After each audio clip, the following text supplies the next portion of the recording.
گھر سے باہر جاتے وقت آپ صلی اللہ علیہ وسلم گھر سے نکلتے وقت یہ دعا پڑھتے تھے، اللہم انی اعوذ بک ان اضل او اضل او ازل او ازل او اظلم او اظلم او اجہل او یجہل علی۔ ترجمہ ہے، اے اللہ میں آپ کی پناہ میں آتا ہوں اس بات سے کہ میں گمراہ ہو جاؤں یا مجھے گمراہ کیا جائے، یا میں بھٹک جاؤں یا مجھے بھٹکایا جائے، یا میں کسی پہ ظلم کروں یا کوئی مجھ پر ظلم کرے، یا میں جہالت پر اتر آؤں یا کوئی مجھ پر جہالت کرے۔ اس دعا کے پڑھنے کا کیا فائدہ ہوگا، کیا فضیلت ہے؟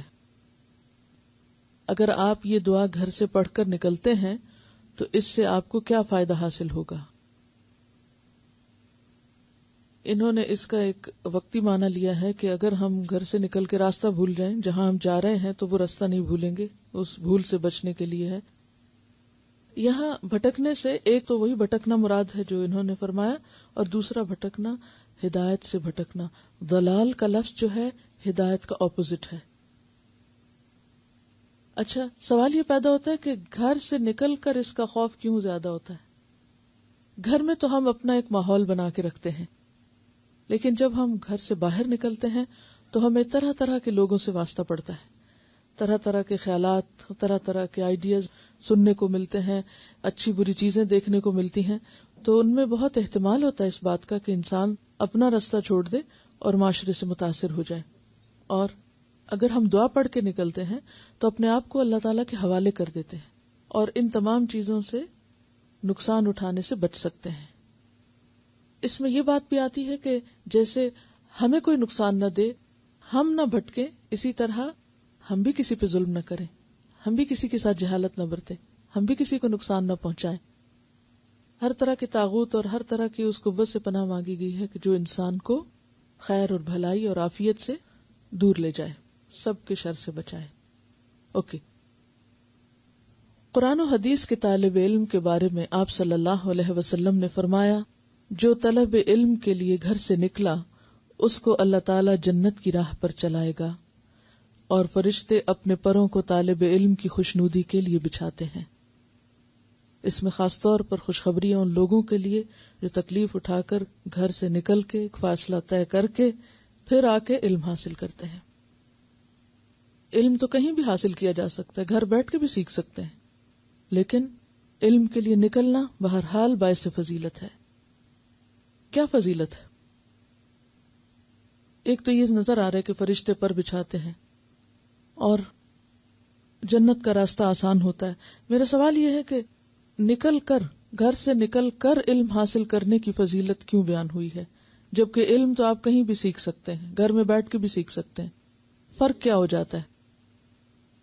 اوکے، ہر قدم پر اجر ہے، اور ہاں، جو چیز آسانی سے مل جاتی ہے اس کی قدر بھی کم ہوتی ہے، جس پر انسان کو کچھ خرچ نہیں کرنا پڑتا، کچھ اس کو محنت نہیں کرنا پڑتی، لیکن جس چیز کو انسان کوشش اور محنت اور تکلیف سے حاصل کرتا ہے اس کی قدردانی بھی بڑھ جاتی ہے۔ اور جب آپ تنہا کوئی کام کرتے ہیں، اکیلے کوئی کام کرتے ہیں، تو آپ کا اس کام پہ جمنا اور خود کو جما کے رکھنا مشکل ہوتا ہے۔ اور پھر یہ ہوتا ہے کہ جب مثلاً اگر آپ گھر پر ہیں تو لوگ سپیئر نہیں کرتے آپ کو، وہ اپنا حق سمجھتے ہیں، آپ کو جس وقت چاہیں فون کریں، جس وقت چاہیں وہ آپ کے پاس آئیں، جو چاہیں کریں، اور پھر انسان پوری طرح یکسو نہیں ہو پاتا۔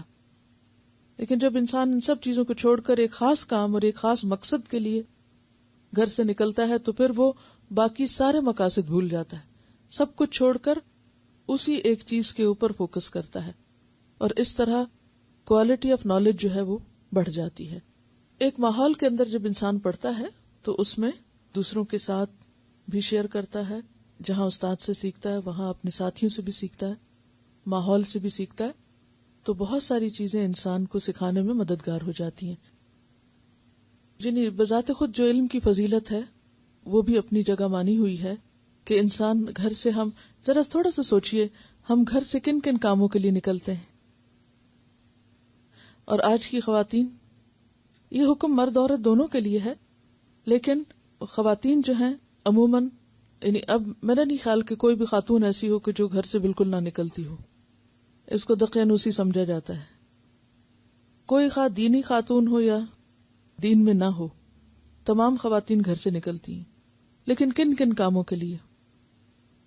شاپنگ کے لیے، میل ملاقات کے لیے، پارٹیز میں جانے کے لیے، سیر و تفریح کے لیے، بچوں کو لینے چھوڑنے کے لیے، دنیا بھر کے کاموں کے لیے. میرا خیال ہے کہ اتنا وقت شاید گھر پہ نہ گزرتا ہو جتنا سڑک پہ گزرتا ہے. ان میں سے کسی بھی نکلنے پر ایسا اجر نہیں جیسا اجر علم حاصل کرنے پر.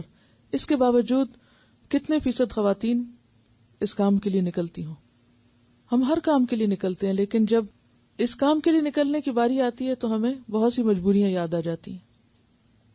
تو جس کے پاس موقع ہو، ایک تو یہ نا کہ کچھ لوگ ایسے ہیں کہ جن کی خواہش اور تمنا بہت ہوتی ہے لیکن ان کے پاس مواقع نہیں. اب وہ اس حسرت میں کہ موقع نہیں تو اس لیے کچھ بھی نہ کریں. تو بہتر یہ کہ کچھ نہ کرنے سے گھر بیٹھ کے ہی کر لیں. لیکن اگر موقع ہو اور پھر انسان محض سستی کی وجہ سے اس فضیلت سے محروم رہے تو یہ بہت بڑے نقصان کی بات ہے. اور پھر آپ دیکھیے کہ فرشتوں کا پر بچھانا یہ کوئی معمولی بات نہیں، بہت بڑا آنر، بہت بڑی عزت دی گئی ہے کہ فرشتے آگے پر بچھائیں. وہ پلکیں بچھانے کا محاورہ تو آپ نے سن رکھا ہے نا، پلکیں بچھانا.